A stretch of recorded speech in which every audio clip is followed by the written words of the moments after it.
ईमान सलामत हर कोई मंगे, इश्क सलामत कोई हो। और ये कोई हो जो है ना ये बड़ा मुश्किल काम है। किसी से मोहब्बत करनी है ना, किसी से भी, चाहे वो आपके मुर्शद हैं, चाहे वो आपके वालिदैन हैं, चाहे वो आपके कोई महबूब है, तो उसमें सबसे पहले जो करीना है ना वो अदब का है। उस तकाज़े से पता चलता है कि आपको उससे कितनी मोहब्बत है। बिस्मिल्लाहिर्रहमानिर्रहीम। अस्सलाम वालेकुम नाज़रीन, मैं ਤੁਹਾਡਾ ਹੋਸਟ ਮੁਹੰਮਦ ਸ਼ਕੀਲ ਰਾਓ ਔਰ ਤੁਸੀਂ ਦੇਖ ਰਹੇ ਹੋ ਫੈਜ਼ੇ ਬਾਹੂ YouTube ਚੈਨਲ। ਅੱਜ ਅਸੀਂ ਫੈਸਲਾਬਾਦ ਮੌਜੂਦ ਹਾਂ ਜੀ। ਸਾਡੇ ਨਾਲ ਨੇ ਮੁਹੰਮਦ ਆਸਮ सुल्तानी साहब। अस्सलाम वालेकुम जनाब। वालेकुम अस्सलाम। शकील भाई, सबसे पहले तो मैं आपका शुक्रगुज़ार हूँ, आपने हमें फैज़ बहू पे बात करने का मौका दिया, सुल्तान साहब की गुफ्तगू करने का मौका दिया। बादशाह साहब आपकी खैर फरमाए, आपके इल्म में, रूहानियत में इजाफ़ा फरमाए। तो आज इस बैत में गुफ्तगू करने का आपके साथ मौका मिला है मुझे, तो वो यहीं से स्टार्ट कर लेते हैं। अली फल्ला चंबे दी बूटी मुर्शद मन विच लाई हूँ, नफ़ी इस बात दा पानी मिलया हर लगे हर जाई हूँ। अंदर बूटी मुश्क मचाया जान फुलन ते आई हूँ, जीवे मुर्शिद कामिल बाहू जिस ए बूटी लाई हूँ। तो इसमें मेरे नज़रिए के मुताबिक बादशाह साहब जो बता रहे हैं हमें, वो ये है कि अली फल्ला, अल्लाह की तरफ रुजू होना चाहिए इंसान का। अली फल्ला चंबे दी बूटी, और वो जो बूटी है वो जो मुर्शद ने लगानी होती है आपके अंदर, वो ही आपको बताती है कि नफ़ी इसबात क्या है, नफ़ी में क्या चीज़ें आती हैं और इसबात में क्या आती हैं। और ये शरीयत मुहम्मदी की तरफ इशारा है सुल्तान साहब का। आप फरमा रहे नफ़ी इसबात का पानी मिला, यानी कि हजूर ने जो चीज़ें छोड़ी हैं वो आपने भी छोड़नी। जो चीज़ें आपने जमा की हैं, यानी जो शरीयत के कानून नाफिज किए हैं, नमाज रोज़ा हज ज़कात, ये आपने भी जमा करनी। तो फिर आगे क्या मिलेगा?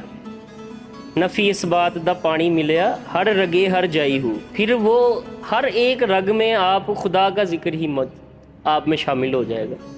जब आप इस चीज़ को लेके आगे चलेंगे हजूर सुल्तान साहब की तलीमात के मुताबिक, तो फिर यही होगा कि उसमें सारा कुछ जो है वो सिफाती ज़ाती सारा कुछ वो रब ताला की ज़ात की तरफ ही रुजू करेगा इंसान का। नफ़ी इस बात दा पानी मिलया हर रगे हर जाई हूँ, अंदर बूटी मुश्क मचाया।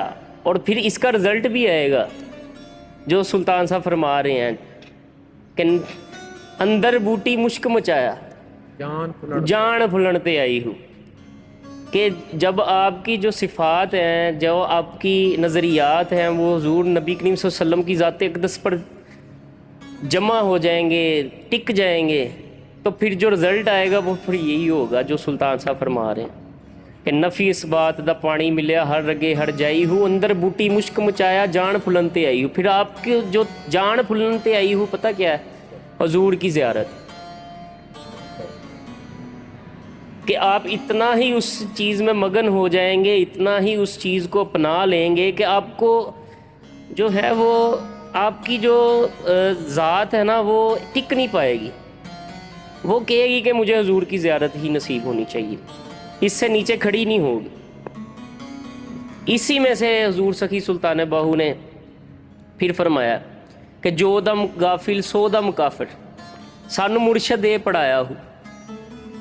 ये अगला बैत भी जो है ना ये इसी चीज़ की ही एक निशानदही कर रहा है कि जितना हम अमल जो है, जितने हम अमाल जो हैं, जितने हम सांस जो है वो नबी करीम सल्लल्लाहु अलैहि वसल्लम की ज़ात अक़दस को याद करते हुए लेंगे, तो उतना ही हमें ज़्यादा से ज़्यादा हमारे अंदर रूहानियत आएगी, हमारे अंदर जुस्तजू आएगी।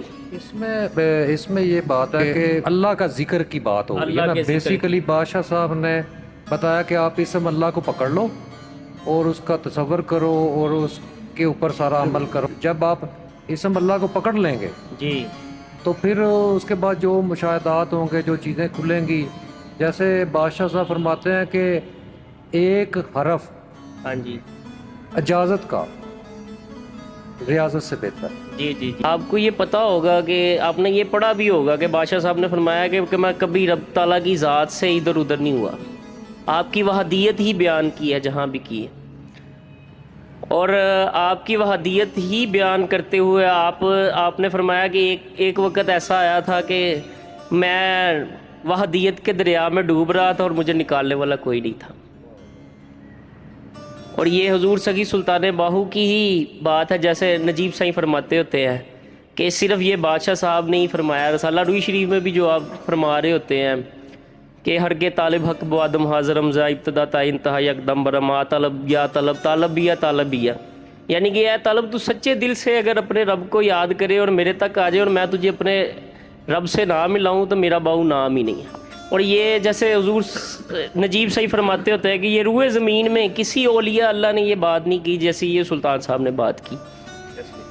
اور آپ کا مزار ایسے ہی ہے جیسے موسیٰ کے لیے وہ پہاڑ تھا احد کا، اور حضور نبی کے آپ کو یہ جلوے ہوتے تھے، رب تعالیٰ کے جلوے ہوتے تھے. اور یہ نجیب صاحب بھی آپ کو پتہ ہی ہے یہی بیان کر رہے ہوتے ہیں. میں نے کافی بار ان کی یہ ویڈیوز دیکھی ہیں کہ جس میں آپ نے یہی بات کی ہوتی حق کی. اور حق جو ہے وہ تو ظاہری بات ہے، جو حق کے ساتھ جڑ گیا وہ بھی حق ہے، اور جو حق کے ساتھ ہے وہ بھی حق ہے. اس بات کو تو ہمیں تسلیم کر لینا چاہیے. باقی یہ ہے کہ حضور کی جو ذات ہے وہ ہمارے لیے ایک پکا سبق ہے. اور آپ کے محل شریف میں جو بھی جاتا ہے وہ بھی ویسے نہیں جاتا، اس کو بھی حضور سخی سلطان باہو بلاتے ہیں تو وہ جاتا ہے.